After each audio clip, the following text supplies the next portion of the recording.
Welcome to Brooklyn Community Pride Center and the first episode of Queer BK Chat. On a regular basis, we'll be discussing current and interesting topics pertaining to the LGBTQ community with invited guests.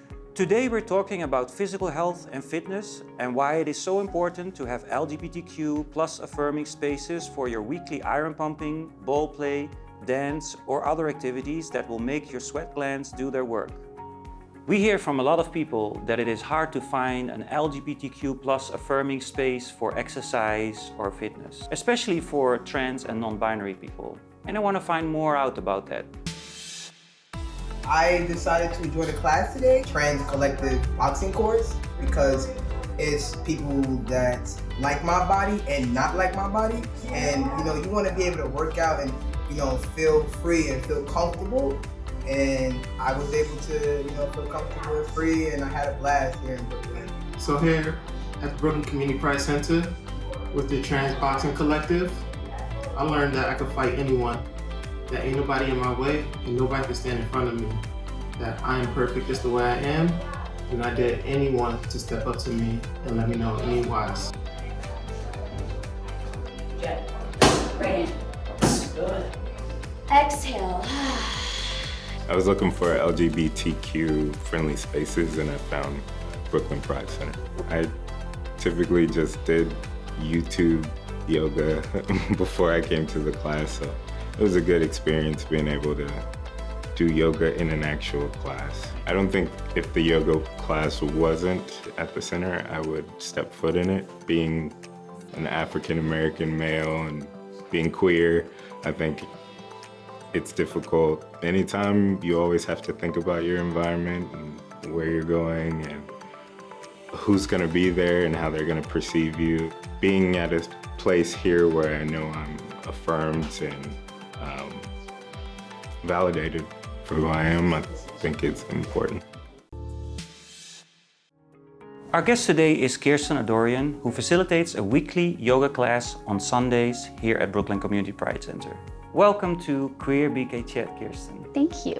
I'm so happy to be here. Can you tell me a little bit more about yourself? Where you're from? How long have you been in New York? What did get you into yoga? Sure. I grew up in Queens, New York, and I moved to Brooklyn about 12 years ago.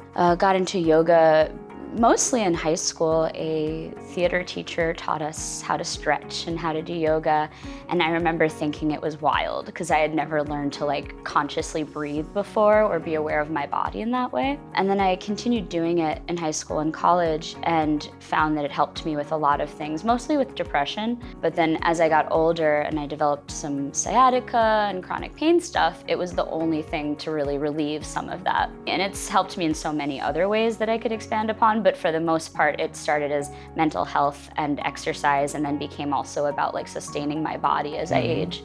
Wow, yeah.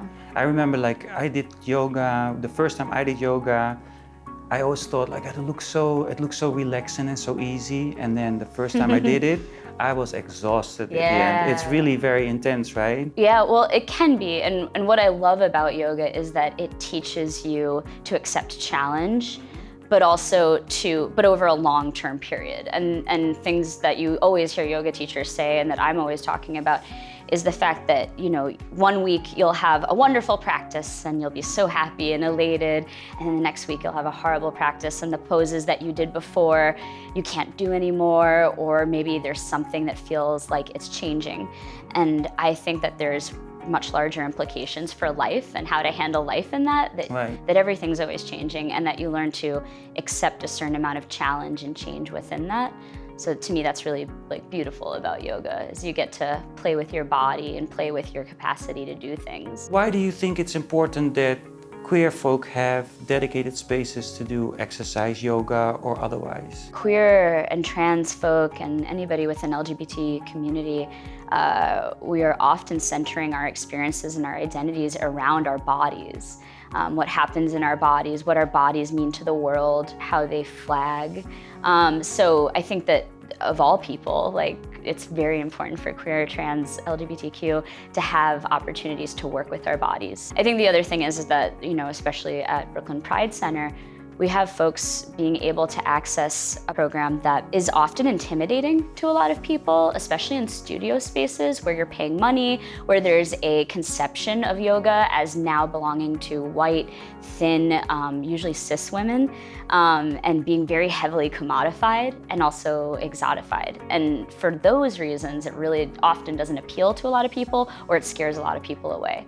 So having it in this space where I'm often trying to make it as accessible as possible, not pretentious at all, and then trying to respect the lineage of the practice, but also recognizing the contemporary use of it, means I hope that people will feel more comfortable trying it that wouldn't otherwise. I really hope the impact is to teach people skills to navigate the world, and how to emotionally regulate in a world that can often feel really violent and antagonistic to them.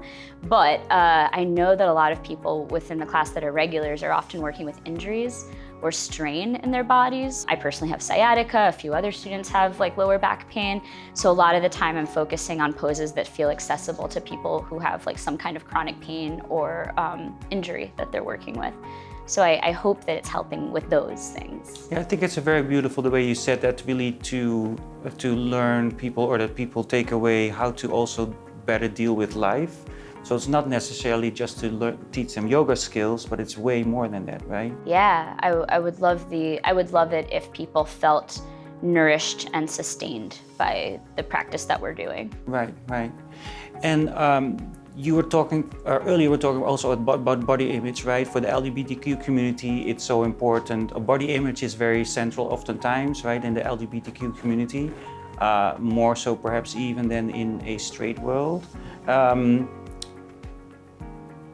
And what I like about the class here on Sundays is that you see all kinds of shapes, right? You see everybody, right? It's not just cis white skinny women, right, that are in the space, right? Yeah. So that's a beautiful thing. It's wonderful, and I love it because I try to focus on the idea that that everything's an invitation and everything's open to modification. Nothing is prescribed. Nothing should look like a specific shape.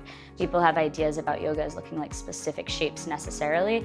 I try to at least address that and hope to encourage people not to aim for that as much. Wonderful. The other thing is that we also hear that other spaces are not so much inclusive of LGBTQ folks, right? It can be the reason you want to be perhaps with other LGBTQ folks in an exercise space. Can you say a little bit about that? Well, to start with, before I even address gender and sexuality, there's definitely a racial implication to a lot of studios. And that, I think, is the first thing that maybe throws people off, especially people of color. And I shouldn't speak for people of color, but from what I've been told and what I understand, there's a centering of whiteness in a way that erases the way that the practice was developed, and also erases other people doing it that aren't white. So that's first of all. Second of all, I think that there's a lot of gendered language that just gets thrown around within studio spaces. Often just because the teachers themselves are not queer, they're not gender non-conforming, they're not gay, they're often straight and cis. So that's another thing. Or maybe they even just assume their audience is straight and cis. So that's another thing. And then I think in terms of just having no space for trans or non-binary folks to change, having no space for trans or non-binary people to practice in a way that doesn't feel like their body is being focused on or even gendered. I think that's something that people run into a lot. Anything else you want to add? No, I'm really grateful to be able to teach here every Sunday. I feel like I end up telling the class every day, every time I'm there, I'm like, I missed you this week. I just feel so grateful to be able to teach here and to do this practice with people. And for everyone who shows up. Well, thank you so much for this wonderful conversation, Kirsten. Thank you, Jaco. So this was our conversation with Kirsten Adorian, who teaches yoga every Sunday here at Brooklyn Community Pride Center from 11 to 12. Thank you so much. This was our first episode of Queer BK Chat. We'll see you next time.